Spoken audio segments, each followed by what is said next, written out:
Salve! Dando continuidade aqui ao exame da sensibilidade, quero falar um pouquinho, vou falar um pouquinho mais de anatomia, mas fazer correlações clínicas, né? Sobretudo em relação aos padrões mais comuns de alteração da sensibilidade. Mas vamos ver aqui, assim, a gente sabe que a gente tem as raízes motoras, que são as raízes ventrais, né? Que saem da parte ventral anterior da medula espinhal.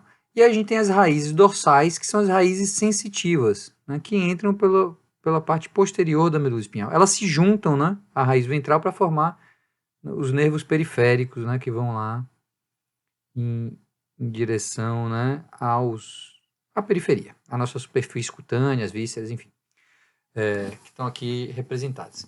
Além disso, no tronco encefálico a gente tem, também vou botar aqui de outra cor, né, os nervos cranianos que saem daqui, né, da região do mesencéfalo, da ponte, do bulbo, os diversos nervos cranianos, que tem parte motora e parte sensitiva. Um conceito importante que a gente tem que ter é o conceito de dermátomos. Dermátomos. Que é esse mapa aqui da superfície corporal inervada por cada uma das raízes sensitivas, né? Nessa figura particularmente eu tenho uma crítica porque a face, a parte anterior da face, ela na verdade é inervada, toda essa região aqui, né, pelo quinto nervo, né? Pelo quinto nervo. A região posterior da cabeça tá ok, que ela é inervada pela raiz de C2. A gente não tem raiz sensitiva de C1, né? Só raiz motora. Então aqui em rosa, nessas gradações aqui do rosa até o amarelo, a gente tem as raízes cervicais, certo? Que saem da medula, do segmento cervical da medula espinhal. Em verde, aqui nos tons de verde, a gente tem as raízes torácicas, né? Em azul, os diferentes tons de azul, as raízes lombares, e em roxo aqui, variações do roxo e do lilás, as raízes sacrais. Esse lado aqui é a face anterior, né? E aqui é a face posterior do. É interessante a gente conhecer, né, alguma coisa dos dermátomos, né, os principais dermátomos, sobretudo no que se refere ao nível de alguns dermátomos chaves. Porque se você identifica um padrão de alteração nesses níveis, e abaixo desse nível o indivíduo não tem sensibilidade, ou tem uma sensibilidade alterada, a gente diz que esse indivíduo tem um nível sensitivo. E isso aponta para uma lesão medular. E conhecendo um pouquinho de neuroanatomia, a gente consegue dizer qual é o segmento medular que está lesado. Então aqui nessa transição dos dermátomos cervicais para os dermatos torácicos, é o nível sensitivo que a gente diz, vou puxar um pouquinho mais aqui, ó, nível sensitivo de T1, que está representado aqui. Na linha mamilar, é o nível sensitivo de T2. Embaixo, na região subcostal, nível sensitivo aproximadamente, né, de T8. Na cicatriz umbilical, a gente tem o nível sensitivo de T10. E nas cristas ilíacas, na altura dos ilíacos, né, a gente tem um nível sensitivo de T12. Então, a gente consegue já identificar qual ponto da medula espinhal, qual segmento da medula espinhal está comprometido. A outra coisa é que se a gente consegue perceber, por exemplo, que o indivíduo tem um padrão de alteração da sensibilidade que segue exatamente a topografia de uma raiz nervosa, a gente consegue dizer que esse indivíduo tem uma radiculopatia. Por exemplo, se ele tem uma alteração de sensibilidade nessa região aqui, né, comprometendo, escorreguei um pouquinho, mas comprometendo sobretudo essa região, com essa distribuição aqui, a gente sabe que isso aqui é a raiz de L5. Então ele tem uma radiculopatia L5.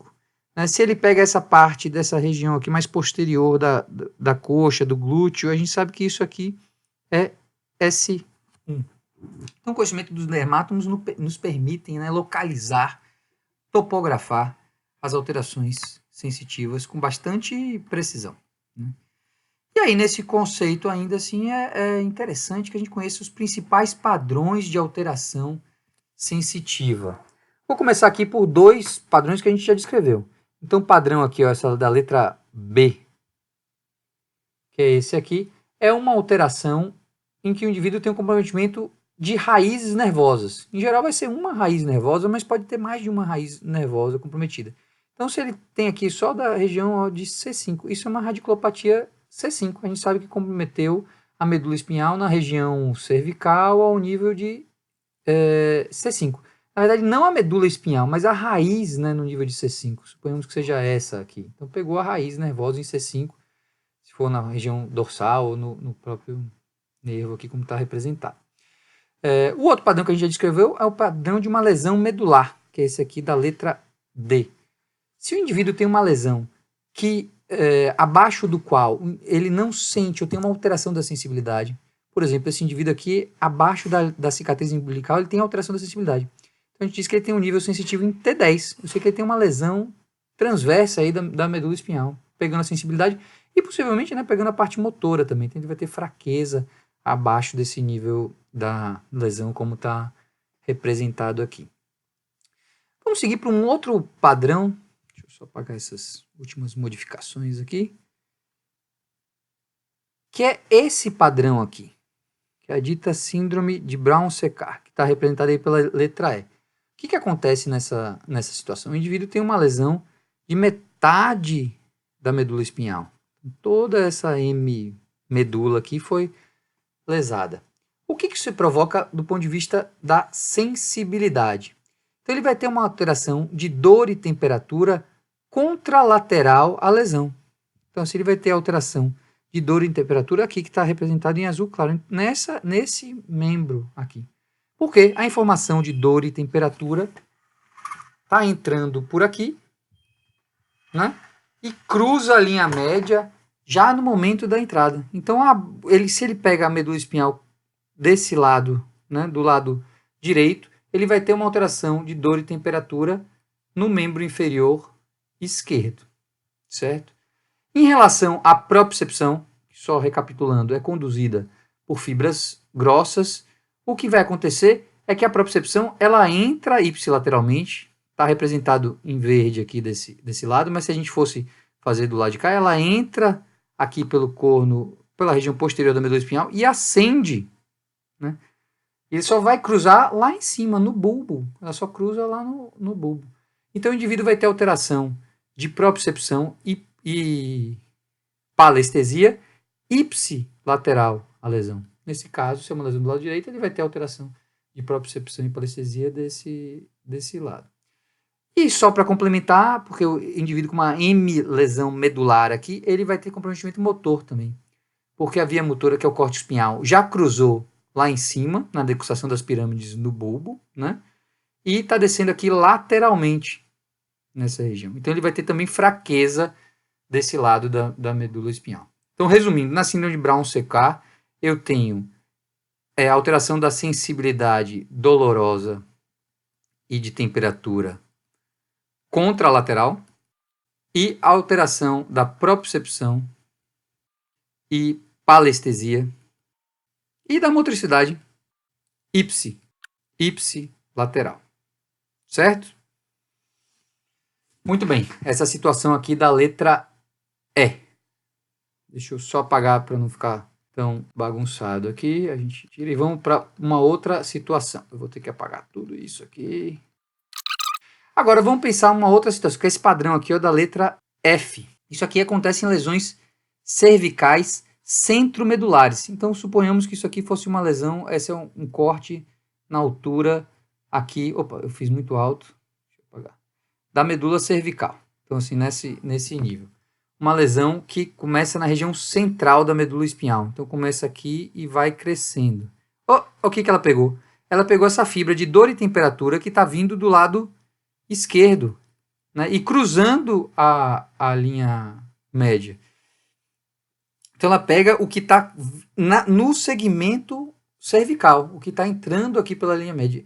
E justifica, portanto, a alteração de sensibilidade assim suspensa que a gente está dizendo desse lado. A informação dolorosa de temperatura que entra pelo lado de cá também vai cruzar a linha média, né, e ascender lateralmente. Então, se ela pega isso aqui também, ela vai acabar comprometendo, dando esse padrão suspenso. Não pega os membros inferiores, porque a informação dos membros inferiores já cruzou em segmentos inferiores e está ascendendo aqui pelo trato espinotalâmico lateral. Isso é bem típico assim, de, por exemplo, siringomielia, né? Isso pode acontecer uma lesão cervical centromedular, por siringomielia. É uma das etiologias possíveis. Qual outro padrão? Se o indivíduo tiver agora, vamos ver para que situação a gente vai, deixa eu apagar de novo. Agora essa situação, se ele tem uma alteração da sensibilidade vibratória, ou seja, da palestesia e da propriocepção exclusivamente no membro inferior direito, onde é a lesão desse indivíduo? É uma lesão no funículo posterior, na região dorsal, na ipsilateral. Então seria uma lesão aqui, ó, que está pegando as fibras grossas que estão subindo nessa região. Falta a gente ver que situação. Vamos ver essa situação aqui agora, ó, situação H. Você vê que pega a face e o corpo ipsilateralmente. Aqui eu vou ter que fazer um outro desenho aqui, então essa é uma representação, vocês já viram eu desenhar isso nas salas. Isso aqui, teoricamente, seria um cérebro. Mesencéfalo, ponte, bulbo e medula espinhal se estendendo lá para baixo. Ao nível do sulco central, né? do giro pós-central, onde está a área sensitiva primária. Então, todas essas informações aqui do córtex sensitivo primário estão convergindo para a cápsula interna, né? E descem por aqui, elas são condensadas. Então, o indivíduo com uma alteração da sensibilidade, uma hemihipoestesia completa, a gente supõe que o lugar mais fácil disso acontecer é desse lado aqui.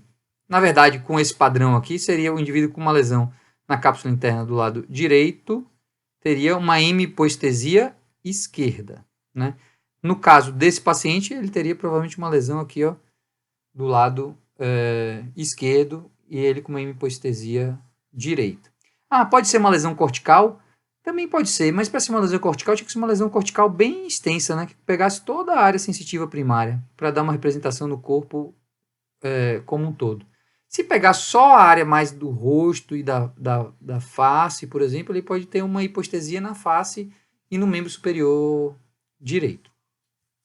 E a última situação é essa situação G aqui, que é uma hipoestesia alterna, em que pega a face de um lado e o hemicorpo contralateral, o hemicorpo do outro lado. Isso acontece com lesões no tronco encefálico. Portanto, uma lesão no bulbo do lado esquerdo vai provocar uma hipoestesia na face ipsilateralmente, do lado esquerdo, portanto, e uma hipoestesia no tronco, né, em membros do lado direito, contralateralmente à lesão. Isso faz parte de uma síndrome que tem várias características, que é uma síndrome de Wallenberg, que caracteriza uma lesão na região dorsal do bulbo. Bom, esse vídeo já ficou mais longo do que o esperado, portanto a gente vai parar por aqui. Forte abraço e até o próximo vídeo.